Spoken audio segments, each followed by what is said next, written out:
All right, everyone. Welcome here to week 5 of Finite Help Show, Conditional, Independent, Redheads, and Disjoint Monks.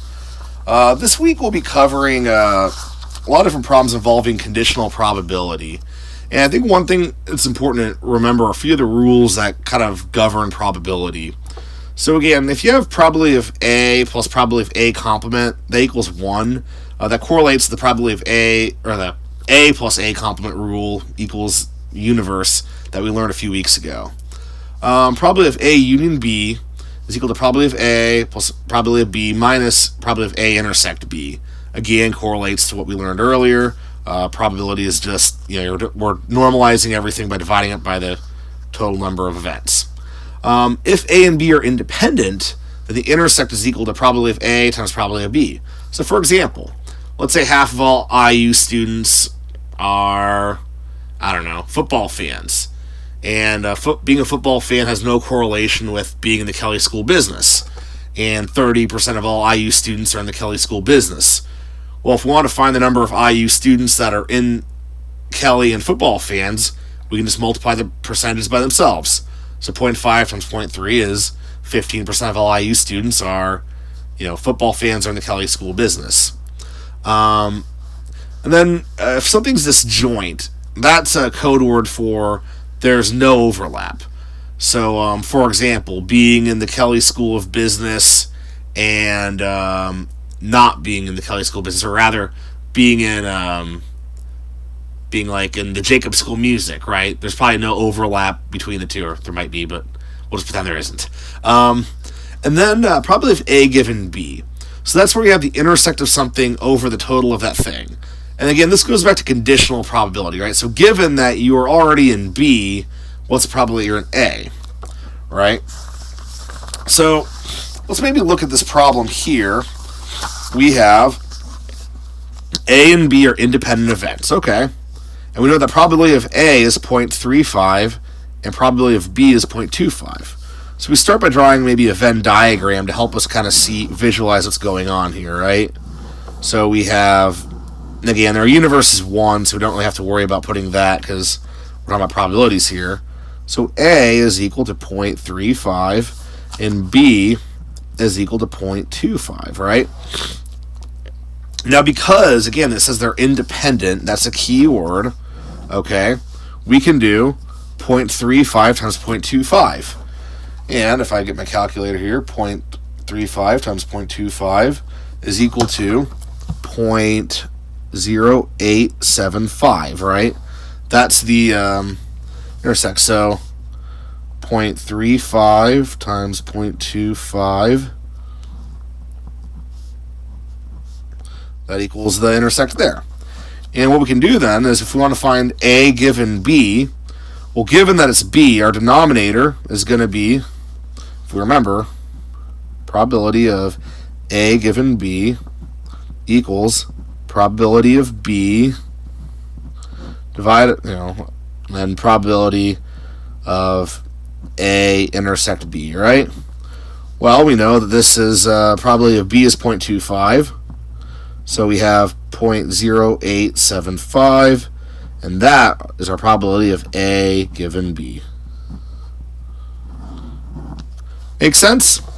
Alrighty. Well, our next step is maybe a little more complicated of a problem. Here we're given A given B is 1/2, and we're given A is 7/16, and B complement is 7/8, and we want to find B given A and B given A complement. Okay. Let's start by drawing out what we know, right? So we've been given a lot of information. So let's maybe do our Venn diagram here. And we see that we have A is equal to 7/16. And then B, well, remember the rule that, B, probability of B plus probability of B complement equals 1, then we can find that we have 7/8 here. So probability, or PR of B equals 1 minus 7/8. So we subtract the B complement from there, so we have 1/8. So B is equal to 1/8 or 2 over 16. So now we know that A given B is 1/2. So we have 1/2 here, okay, equals 2 over 16. And we don't know what's A intersect B, right? Well, from here we can multiply both sides by 2 over 16, and we can 1/2 times 2 over 16 equals A intersect B. And the 2's cancel, so A intersect B is 1 over 16. 1 over 16 there. So, alrighty. Well, now that we know that much, we know this part's 1 over 16 here as well, and then we can, do 6 over 16 if we want to subtract that from there. So now they're asking us different questions. So B given A and B given A complement. Well, B given A, just put the probability sign there, that is equal to, our denominator is going to be all of A, right? 7 over 16. And then our B is 1 over 16, right? Which then the 16's cancel, and we get 1/7. Make sense? And then we want probability of B over A complement. Well, what's A complement? Well, if A is 7 over 16, right, then A complement is 1 minus that, so A complement is 9 over 16, right?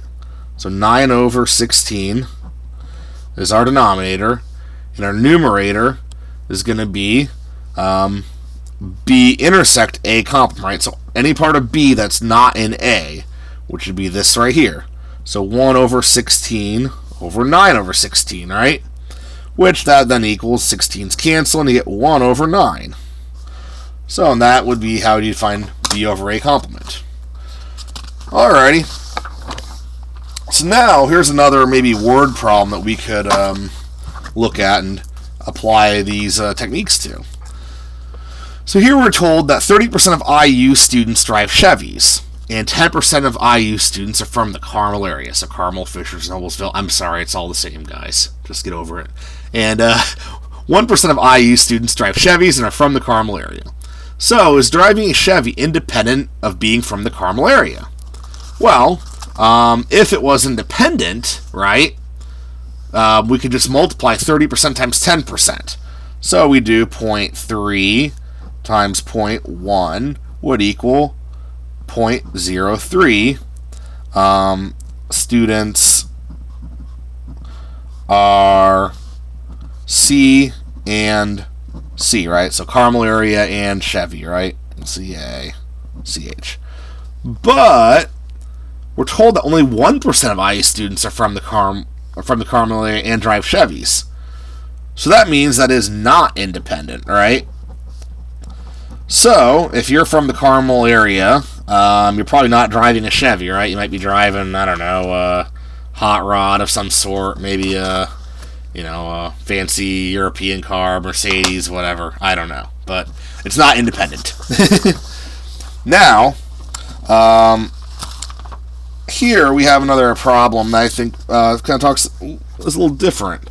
So we have a party, 50% of the guests are redheads, and 20% are Shaolin monks.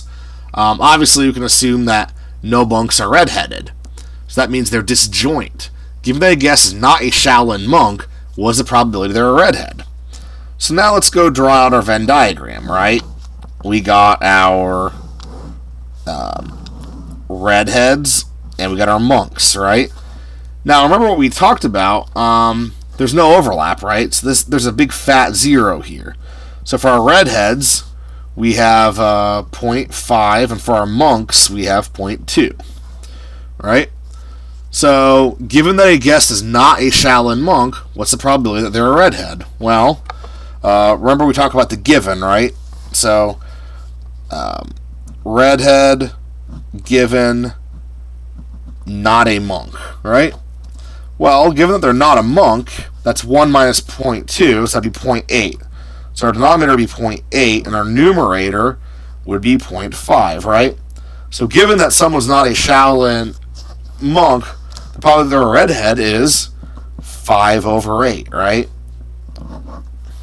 Or you could put that in percentage form, but that's how you'd solve that problem. So anyway, this is just a brief overview of this topic. If you have more questions or want more math help, don't hesitate to contact me. My name is Andrew Rushigan from Rush Tutoring. My number is 765-319-8657. And you can look me up on Facebook at facebook.com/IUtutoring. Thank you and good luck this week.